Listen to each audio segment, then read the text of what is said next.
Today we are doing 6.1 and 6.2, which is all about ratios and unit rates. So I want you to just take a few minutes, pause the video, work through these warm-up problems, and then we'll go through them together. Number 1 says to solve 2 times 4 minus 3x equals negative 4. So the first thing I'm going to do is I'm going to add up, then I'm going to distribute. I'm distributing my 2 to both terms, so I get 2 times 4 plus 2 times negative 3x, and then I have equals negative 4. Then I'm going to simplify. I get 8 plus negative 6x equals negative 4. Now I need to combine like terms, get variables on one side. Well, that's already done, so I'm going to get rid of my constant. It's a positive 8, so I'm going to add negative 8 to both sides. I'm left with negative 6x equals negative 12. I'm then going to divide both sides by negative 6 so that I get x by itself, and I'm left with x equals 2. Number 2 says to evaluate 3/4 plus negative 1/6. The first thing I want to do is I want to get these to have common denominators. So I'm going to turn both of these fractions to have a denominator of 12. So in order to get my first fraction to be out of 12, I have to multiply the numerator and the denominator by 3. So I get 9/12 plus negative, and then I'm multiplying my next fraction by 2. So I get negative 2 over 12. Then I'm going to solve. 9 minus 2 is 7, and I keep my denominator. So my answer is 7/12. The third problem, Joe has at least 58 DVDs, but no more than 70. Write an inequality for the situation. So he has at least, so x is greater than or equal to 58, and he has no more than 70, so we know x is going to be less than or equal to 70. When I combine these together and put x in the middle, I get x is less than or equal to 70, and x is greater than or equal to 58.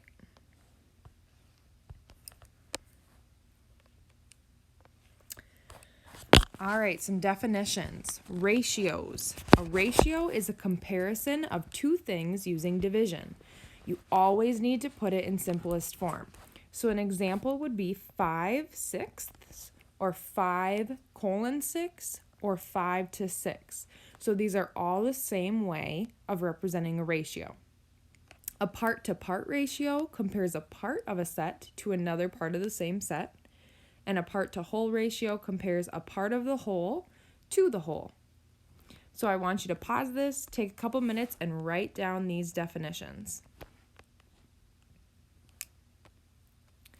Number 1 says write a ratio of boys to girls for this class. So I'm going to just say we have 20 boys, or let's do 20 girls, 15 boys.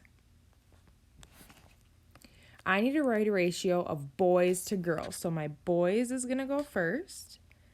Girls will be second. Boys to girls. I can also write this as 15 over 20. We always need to put a ratio in simplest form. So I'm going to divide both the numerator and the denominator by 5, and I'm left with 3/4. It then says explain its meaning. So what this means is that for every 4 girls, there are 3 boys.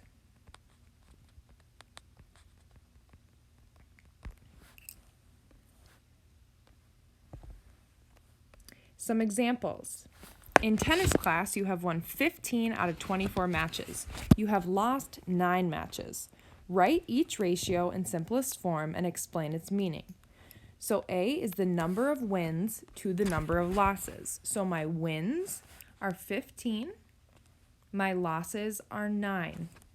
I always want to get this in simplest form. So I'm going to divide both the numerator and the denominator by 3. I'm then left with 5 over 3.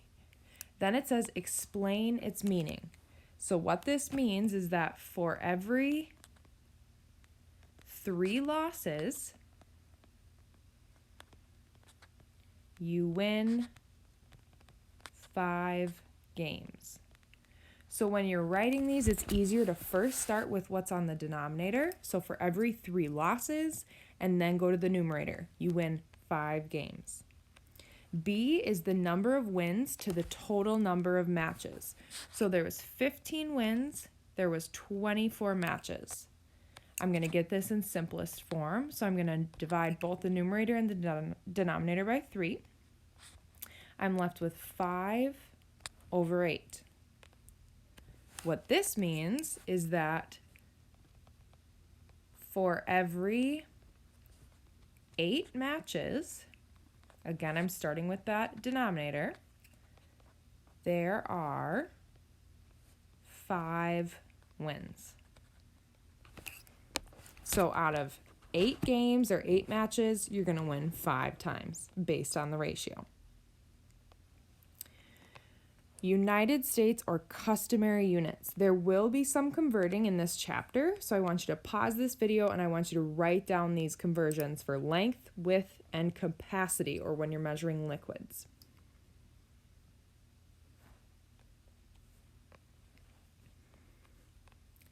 Different units. When writing ratios, you must make sure you are comparing the same units. This is important. You always want to be comparing the same units.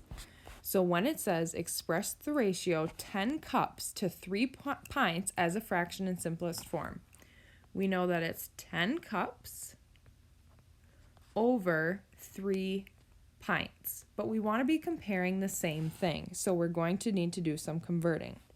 I want to get both of these to cups. So we have 10 cups on the top.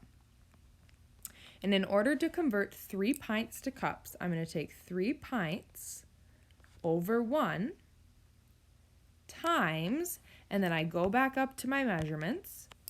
I know that 1 pint is 2 cups. So I'm going to put 2 cups over 1 pint. Then what happens is the pints cancel, and I'm left with 2 times 3, which is 6 cups.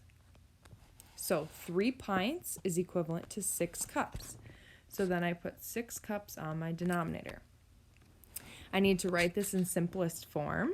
So I'm going to divide both the numerator and the denominator by 2. And I'm left with 5 over 3 cups.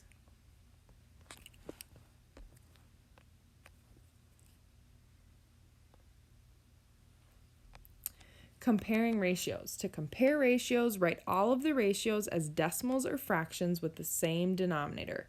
So equivalent ratios have the same value. Equivalent ratios have the same value. We are going to compare 12 Kit Kats out of 20 candy bars and 22 Kit Kats out of 30 candy bars, and we're figuring out which one's greater, which one's less than, or if they're equal. So for the first one, I have 12 Kit Kats out of 20 candy bars. I'm going to write this in simplest form, so I'm going to divide both the numerator and the denominator by 4. I'm left with 3 out of 5.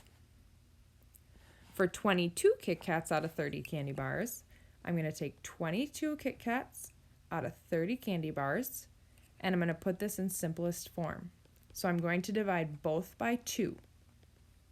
I'm left with 11 out of 15. Well, in order to compare 3/5 and 11 out of 15, we need them to have the same denominator. So I'm going to turn this first fraction into 15ths. So I'm going to multiply both by 3, and I'm left with 9/15. Now when I'm comparing 9/15 and 11/15, I can see that my second ratio is greater. So 9/15 is less than 11/15. Some more vocab. Rate. A ratio of 2 quantities having different kinds of units. Often uses the word per, means division or for every. So some examples are 100 miles per 2 hours, 150 students per 4 teachers, and a unit rate is a rate that has a denominator of 1. So you want a 1 on the bottom. To change a rate to a unit rate, divide the numerator and the denominator by the denominator. That will help us to get the denominator to equal 1 so we know what the unit rate is. I want you to pause the video and write this down.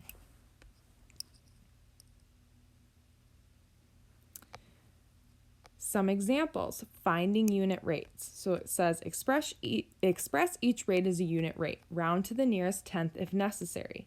So we have $10 for 8 cans of soup. So we have 10 on the top, we have 8 on the bottom. We want to get this to a unit rate. So we want to find how much money it is for 1 can. In order to do that, we're going to get the denominator to 1 by dividing both by 8. So we're left with a 1 on the bottom, and then when you do 10 divided by 8, you're left with 1.25. What this means is that it's $1.25 for 1 can. Number 2 is 187 miles in 7 days. So we write 187 over 7. We want to get it to be out of 1, so you're going to divide by whatever the denominator is. The denominator is 7. I know 1's going to be on the bottom, and then if you do 187 divided by 7, you get about 26.71.